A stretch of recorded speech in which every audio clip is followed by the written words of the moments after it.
Hello दोस्तों, income tax और TDS, इसका नाम सुनते ही बहुत लोगों का खून खौल जाता है।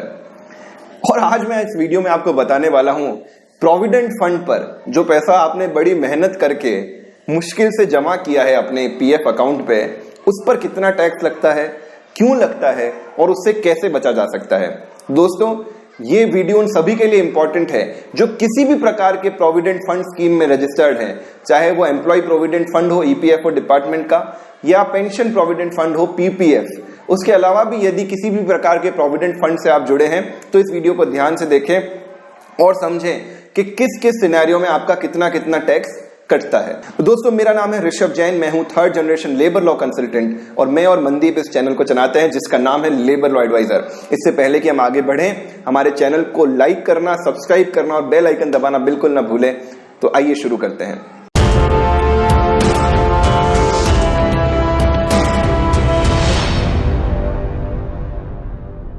दोस्तों, जून 2016 से पहले ईपीएफओ यानी पेंशन फंड से अपना पैसा निकालने पर या पीपीएफ से अपना पैसा निकालने पर किसी भी प्रकार का टीडीएस या टैक्स नहीं लगता था। लेकिन जून 2015 के बाद सेक्शन 192A में गवर्नमेंट ने रिवीजन कर दिया, जिस पर प्री मैच्योर पेंशन फंड के विड्रॉल पर टीडीएस काटना शुरू कर दिया गया। तो आइए समझते हैं किस किस केसेस में कितना टैक्स लगता है और आप उससे कैसे अवॉइड कर सकते हैं। ये देखिए, हम स्क्रीन पर एक फ्लो चार्ट दिखा रहे हैं। आइए इसको समझते हैं। सबसे पहले अपने आप को दो कैटेगरी में डिवाइड करते हैं। पहली कैटेगरी वो है जिनका पीएफ में अमाउंट 50,000 रुपए से कम है और उसको वो विड्रॉ करना चाहते हैं। तो यदि आपका अमाउंट 50,000 रुपए से कम है तो उसको विड्रॉ करने पर किसी भी प्रकार का टीडीएस डिडक्शन नहीं होगा। ये जो लिमिट थी ये अभी रिसेंटली 50,000 रुपए हुई है, उससे पहले 30,000 रुपए तक थी। तब आपका 30,000 रुपए से कम अगर अमाउंट रहता तो आपका कोई टीडीएस नहीं कटता। उससे ज्यादा अगर आपके प्रोविडेंट फंड में अमाउंट होता है तो उस पर आपका डिडक्शन टीडीएस का जरूर होता है। अब आइए बात करते हैं, यदि आपका अमाउंट 50,000 से ज्यादा है तो 50,000 से ज्यादा है तो दो केस हो सकते हैं। या तो आपकी सर्विस 5 साल से अधिक है या सर्विस 5 साल से कम है। यदि आपकी सर्विस 5 साल से अधिक है, अमाउंट 50,000 से ज्यादा होने पर, तो आप यदि अमाउंट निकालेंगे, पीएफ का अमाउंट निकालेंगे तो उस पर कोई भी प्रकार का टीडीएस नहीं लगेगा। लेकिन यदि आपकी सर्विस 50,000 रुपए से कम है तो इसमें फिर से दो केस आते हैं।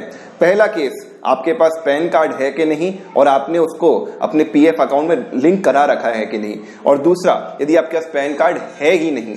यदि आपके पास पैन कार्ड है और उसको आपने पीएफ डिपार्टमेंट में लिंक करा रखा है तो उसका हम बाद में समझते हैं। लेकिन यदि आपने अपना पैन कार्ड पीएफ डिपार्टमेंट में सबमिट नहीं कराया है तो आपका स्टैगरिंग 34.6% टीडीएस कट जाने वाला है। यानी मान लीजिए आपने 1 लाख रुपए आपके टीडीएस में हैं, तो उसमें से जब आप अमाउंट निकालेंगे तो मात्र 65,400 रुपए आपके पास आएंगे।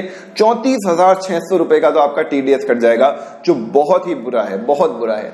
तो इसमें कोशिश करिए कि आप अपना पैन कार्ड जरूर सबमिट करा लें। अब यदि आपने अपना पैन कार्ड सबमिट करा रखा है पीएफ में तो दो सिनेरियो बनते हैं। यदि आपने पैन कार्ड के साथ 15G और 15H सबमिट कर दिया है तो आपका कोई भी प्रकार का टैक्स नहीं कटेगा। ये 15G 15H क्या है इसको हम समझते हैं कुछ देर में। दूसरा, यदि आपने 15G 15H सबमिट नहीं किया है तो आपका 10% टीडीएस कट जाएगा। दोस्तों, एक अभी करंटली बुरी बात यह है कि यदि आप ऑनलाइन अप्लाई कर रहे हैं पीएफ के लिए और आपका अमाउंट 50,000 से ज्यादा है और आपकी सर्विस 5 साल से कम है तो भी आपको इसका टीडीएस का एग्जम्पशन नहीं मिलेगा। आपका टीडीएस जरूर कट होगा, क्योंकि ऑनलाइन अभी फिलहाल फॉर्म 15G और 15H सबमिट करने का कोई ऑप्शन पीएफ डिपार्टमेंट ने बनाया नहीं है। ऑफलाइन में ऑप्शन जरूर है, लेकिन जो गवर्नमेंट है हमारी, जो पीएफ डिपार्टमेंट है, वो ऑफलाइन को डिस्करेज कर रहा है। तो अभी वो एम्प्लॉइज के लिए बहुत ही मुश्किल भरा समय है जिनके ऑलरेडी पीएफ में 50,000 रुपए से ज्यादा है लेकिन सर्विस 5 साल से कम है और वो पैसा निकालेंगे तो उनका टीडीएस जरूर कट जाएगा 10%। लेकिन दोस्तों, इसमें भी दो तरीके हैं जिसमें टीडीएस बचता है। पहला है यदि आपकी जॉब फैक्ट्री के या कंपनी के बंद हो जाने की वजह से गई है, और दूसरा है कि अगर आप पीएफ का पैसा किसी इमरजेंसी के लिए निकाल रहे हैं, फॉर एग्जांपल फैमिली में डेथ हो गई है या फिर एम्प्लॉय का एक्सीडेंट हो गया है, तो इमरजेंसी के टाइम पर और कंपनी के बंद हो जाने के टाइम पर जब आप पैसा निकालते हैं तो रीजन ऑफ लीविंग जॉब अगर आप सही से भरेंगे तो आपका टीडीएस नहीं कटेगा इस केस में भी। लेकिन यदि आपने 15G 15H भरकर ऑफलाइन अपना फॉर्म सबमिट किया है तो कोई भी प्रकार का टैक्स नहीं लगेगा। अब ये 15G और 15H क्या है? 15G 15H income tax department के फॉर्म है, जिसको भरकर आप 80C के अंतर्गत अपना टैक्स का एग्जम्पशन ले सकते हैं और आपका TDS बचा सकते हैं।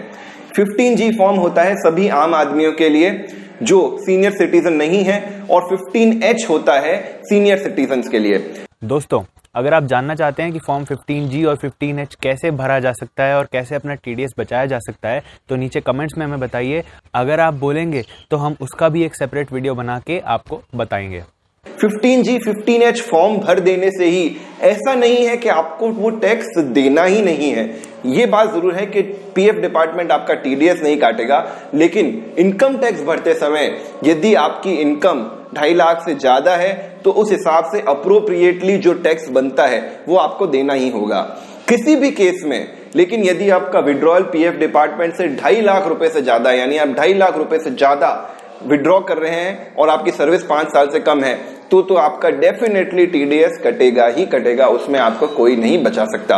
आपने यदि पैन कार्ड सबमिट कर रखा है तो 10% और पैन कार्ड सबमिट नहीं किया है तो 34.6% TDS कट जाएगा। दोस्तों, उम्मीद करता हूं आपको इस वीडियो के माध्यम से सब समझ आया होगा कि आपका TDS क्यों कट जाता है, कैसे कट जाता है, कब कट जाता है। हमारे पास बहुत सारे कमेंट्स में भी प्रश्न आते रहते हैं, उम्मीद करता हूं उनकी भी क्वेरी सॉल्व हुई होगी। तो दोस्तों, इसी तरह से जुड़े रहिए हमारे चैनल के साथ, आगे भी आपके लिए काम की इंफॉर्मेशन हम अपडेट करते रहेंगे। Signing off, Rishabh and Mandeep. जय हिंद।